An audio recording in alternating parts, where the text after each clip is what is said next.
আসসালামু আলাইকুম রহমতুল্লাহ। আপনারা সবাই কেমন আছেন বন্ধুরা? আশা করছি সবাই ভালো আছেন।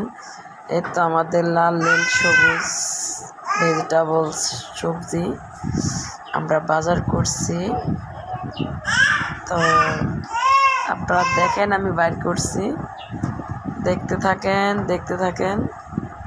এই তো আলু, এই তো পটল, বেগুন, লাল শাক, আর কলা, লাউ, টমেটো।